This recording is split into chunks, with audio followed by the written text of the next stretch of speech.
अस्सलाम वालेकुम वर्गोज़, मैं हारिस अज़मी प्रोफेशनल एस्ट्रोलॉजर आपकी खिदमत में हाज़िर हूँ। इस हफ्ते की अहम खबरें लेकर। चीज़ें बड़ी तेज़ी से चेंज हो रही हैं, समझ कर चलेंगे तो बहुत सारी चीज़ों से, बहुत सारी ख़राबियों से, बहुत सारे मसाइल से बच जाएंगे।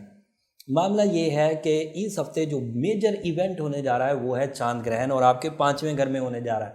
5वां घर आपका पहले ही ताकतवर नहीं चल रहा। 5वें घर में सोशल कनेक्शंस हैं, मोहब्बत के जज्बात हैं, औलाद के साथ ताल्लुकात हैं, औलाद के अपने माँ बाप के साथ ताल्लुकात हैं, जो फर्माबरदारी का पहलू होता है। तो ये इस वक्त उलझन का शिकार है। तो सैटर्न की रेट्रोग्रेशन भी 5वें ही घर में चल रही है। ऊपर से 16 और 17 की दरमियानी रात को रात 11:50 पर ग्रहण भी आपके 5th हाउस में ही होगा।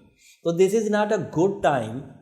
ये पूरा वीक आपके लिए रिलेशनशिप अचीवमेंट्स, डॉक्यूमेंट साइन करना, किसी बड़ी इन्वेस्टमेंट करना, या फिर किसी पब्लिक इवेंट को जहां आप कंट्रोवर्शियल हो, जहां पर आप नुक्ताचीनी हो, लोगों को आपसे शिकायत हो, वहां पर जाना मुनासिब नहीं है फ़िलहाल।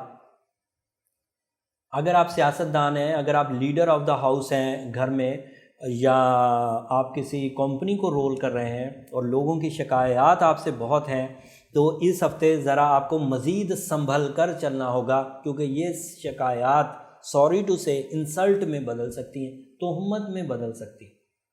और इसकी शिद्दत 17 जुलाई दिन के वक़्त ज़्यादा होगी। रात को ग्रहण हो हटेगा, सुबह 5 बजे तक चल रहा है 17 जुलाई की सुबह सहरी के वक़्त, 16 और 17 की दरमियानी। खैर, ये ग्रहण के इम्पैक्ट्स को आप बहुत आसानी से रिकवर कर सकते हैं। मजहबी तौर पर नमाज खसूफ पढ़ेंगे, वर्गो हैं तो गोल्डन टोपाज पहनेंगे, ब्लू सफ़ायर पहन सकते हैं, रूबी भी पहन सकते हैं। ये ऐसे स्टोन्स हैं जिनकी फ्रेंडली रेडिएशंस आपको इस नेगेटिविटी ऑफ ग्रहण से बचा सकेगी, negativity of retrogression of Jupiter से बचा सकेगी, सैटर्न की रेट्रोग्रेशन से भी बचाएगी, मरकरी की रेट्रोग्रेशन से भी बचाएगी। ये रेमेडी मैंने आपको बीच में ही बता दी। अब मैं प्लानिटरी पोजीशन बताऊं। 11th हाउस में सूरज 22 जुलाई तक आपके पास मुयस्सर है। इस हफ्ते तो पूरा ही हफ्ता मुयस्सर रहेगा। अगले हफ्ते में सूरज अपना घर बदलेगा, अगले हफ्ते तफसील बयान करूंगा। 11वें घर में सूरज का होना आखिरी महीना है आपके लिए पॉजिटिव। उसके बाद सूरज ने 1 महीने के लिए नेगेटिव हो जाना है। थोड़ा क्लू इसी हफ्ते देता हुआ जा रहा हूँ कि कुछ चीज़ें संभालना है तो संभाल लीजिए।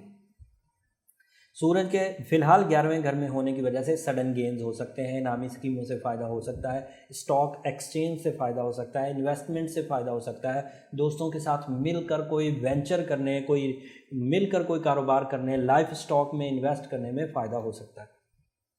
वीनस भी 11वें घर में, ये भी पॉजिटिव है। दोस्तों के दरमियान गेट टुगेदर्स बढ़ेंगी, एक दूसरे के लिए वार्म इमोशंस जनरेट होंगे, हेल्पिंग, एक दूसरे की हेल्प बहुत तेज़ी से करेंगे, आप उनके लिए, वो लोग आपके लिए, और इसी तरह ऑफ़र्स भी दोस्तों की तरफ से आ सकती हैं।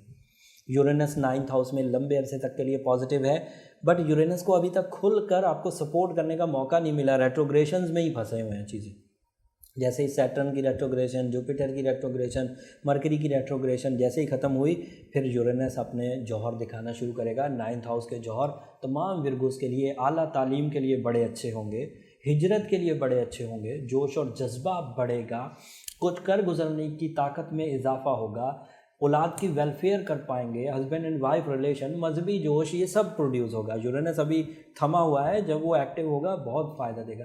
थमे हुए का लफ्ज़ सही नहीं, मतलब अभी स्लो है। जुपिटर 4थे घर में रेट्रोग्रेशन है, अभी 12 अगस्त तक रहेगी।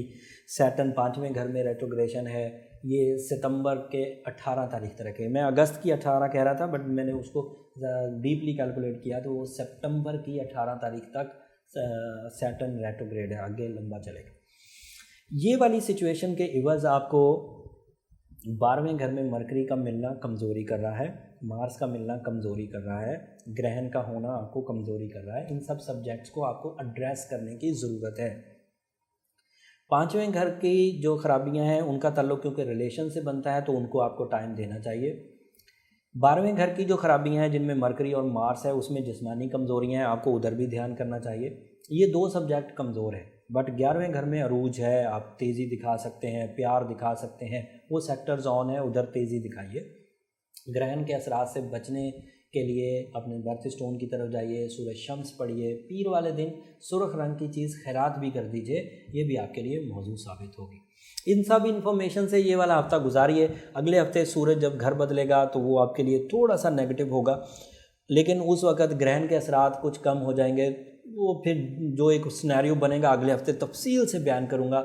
समझ कर चलेंगे तो वक्त से अच्छे अंदाज से फ़वाइद हासिल कर पाएंगे और ये नॉलेज आपके काम आ सकेगी। आपको अंदाज़ा हो सकेगा कि जो लोग वक्त को समझ कर चलते हैं वो कितने मुफीद अपने टाइम को यूज़ कर सकते हैं। अगले हफ्ते तक अब इजाज़त दीजिए। जाते जाते चैनल को ज़रूर सब्सक्राइब कर दीजिए। मुझे भी अपनी दुआओं में याद रखिएगा। अल्लाह ने